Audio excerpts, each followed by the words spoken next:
নমস্কাৰ সকলোকে পুনৰবাৰ মোৰ চেনেললৈ স্বাগতম জনাই লৈ আহিছোঁ আজিৰ দিনটো ৰাশিফল। আজি হৈছে 25 নৱেম্বৰ 2025 অসমীয়া 9 আঘোণ মঙলবাৰ। আজি সূৰ্যোদয় সময় পুৱা 5:39 আৰু সূৰ্যাস্ত সময় 4:16। আজি হৈছে পঞ্চমী তিথি আৰু শুক্লপক্ষ। আজিৰ দিনটো প্ৰথম ৰাশি হ'ল মেঘ ৰাশি। আপুনি নিজৰ সামৰ্থ্যৰ অনুসৰি কাম কৰি আত্মসন্তুষ্টি অনুভৱ কৰিব।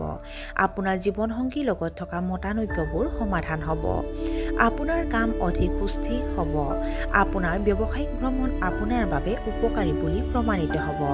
ব্যক্তিগত সম্পৰ্কত ক্ৰমবৰ্ধমান দূৰত্ব সেতুবন্ধন হ'ব। বৃষ ৰাশি। আপুনি হয়তো পৰিয়ালৰ সৈতে বজাৰ কৰিবলৈ যাব পাৰে। খং নিয়ন্ত্ৰণ কৰিব লাগিব। সৰু সৰু কথাত দ্ৰুতভাৱে প্ৰতিক্ৰিয়া প্ৰকাশ কৰিলে আপোনাৰ ভাৱমূৰ্তিৰ বাবে ক্ষতিকাৰক হ'ব পাৰে। কৰ্মক্ষেত্ৰত বদলিৰ সুযোগ পাব পাৰে। আপোনাৰ স্বাস্থ্য অধিক উত্তম হ'ব। আপুনি গুপ্ত বিজ্ঞানৰ প্ৰতি আকৰ্ষিত হ'ব। মিথুন ৰাশি। আপুনি আজি কিছু প্ৰতিকূল পৰিস্থিতিৰ সন্মুখীন হ'ব লাগিব। পৰিৱৰ্তিত বতৰৰ বাবে স্বাস্থ্যৰ যত্ন লওক। বাস্তৱিক হওক নহ'লে ভুল সিদ্ধান্ত ল'ব পাৰে। নিজৰ ইচ্ছা আনৰ ওপৰত জাপি দিবলৈ চেষ্টা নকৰিব, যিয়ে আপোনাক বিচলিত কৰিব পাৰে। আড়ম্বৰপূৰ্ণ মানুহৰ পৰা আঁতৰি থাকিব লাগে। কৰ্কট ৰাশি। আপোনাৰ সামাজিক সুনাম বাঢ়িব। আপোনাৰ ঘৰখন সজাই তোলাৰ ক্ষেত্ৰত আপুনি তীক্ষ্ণ মনোযোগ দিব। পৰিচালনা সম্পৰ্কীয় কামৰ লগত জড়িতসকলে যথেষ্ট সুবিধা লাভ কৰিব। আপোনাৰ পাৰিবাৰিক উত্তেজনা লাঘৱ হ'ব। ছাত্ৰ-ছাত্ৰীসকলে উৎকৃষ্ট শৈক্ষিক সুযোগ লাভ কৰিব। সিংহ ৰাশি। আপোনাৰ কামত স্থিৰতা থাকিব। আপোনাৰ শত্ৰুবোৰে আপোনাৰ ক্ষতি কৰিবলৈ আগ্ৰহী হ'ব। বিৰোধীৰ ওপৰত আপুনি জয়ী হ'ব।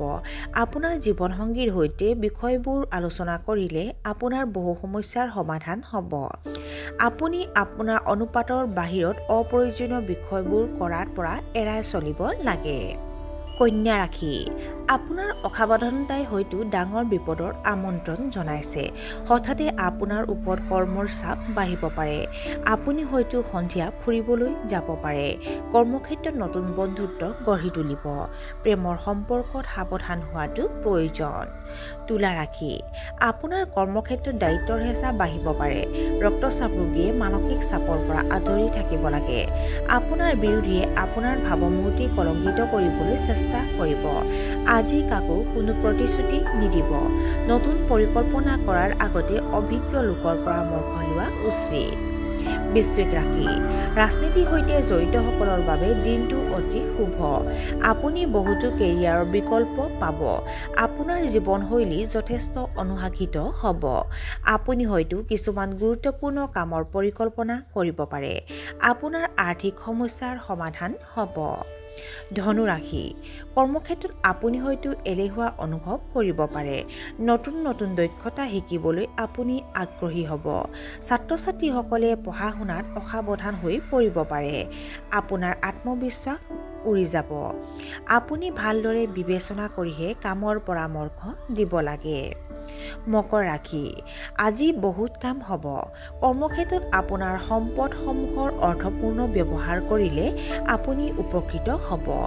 আপুনি হয়তো আজি সাহিত্য আৰু চিনেমা উপভোগ কৰিব পাৰে। ছাত্ৰ-ছাত্ৰীসকলে নিজৰ কেৰিয়াৰক লৈ অলপ বিভ্ৰান্তি হ'ব পাৰে। আপুনি হয়তো আপোনাৰ প্ৰেমিকৰ সৈতে ভ্ৰমণৰ পৰিকল্পনা কৰিব পাৰে। কুম্ভ ৰাশি। আজি হয়তো অপমানিত উপদেশ দিয়াৰ পৰা অপমানিত হ'ব। জীৱনসংগীৰ অনুভৱক সন্মান কৰা উচিত। অপ্ৰয়োজনীয় বিবাদৰ পৰা আঁতৰি থাকিব লাগে। বহিৰাজ্যত বাস কৰাসকলে আৰ্থিক অসুবিধাৰ সন্মুখীন হ'ব পাৰে। ৰাজনৈতিক নেতা হ'ব আপোনাৰ ভাৱমূৰ্তিৰ প্ৰতি চিন্তিত। আৰু আজিৰ দিনটোৰ শেষৰ ৰাশিটো হ'ল মীন ৰাশি। আপুনি ভালদৰে উপভোগ কৰিব পাৰিব এক আনন্দময় বৈবাহিক সম্পৰ্ক। আপোনাৰ ঘৰখন সজাই তোলাৰ ক্ষেত্ৰত আপুনি অতি যত্ন ল'ব। ব্যৱসায়ত যথেষ্ট লাভৰ সম্ভাৱনা আছে। পূৰ্বপুৰুষৰ ব্যৱসায়ত জড়িতসকলৰ আয় বৃদ্ধি পাব। আইনী সিদ্ধান্ত আপোনাৰ পক্ষত হ'ব পাৰে। আৰু আজিৰ দিনটো ৰাশিফল ইমানতে অন্ত পৰিছে। আশা কৰোঁ আপোনালোক প্ৰত্যেকৰে আজিৰ দিনটো সুন্দৰ হওক। ধন্যবাদ।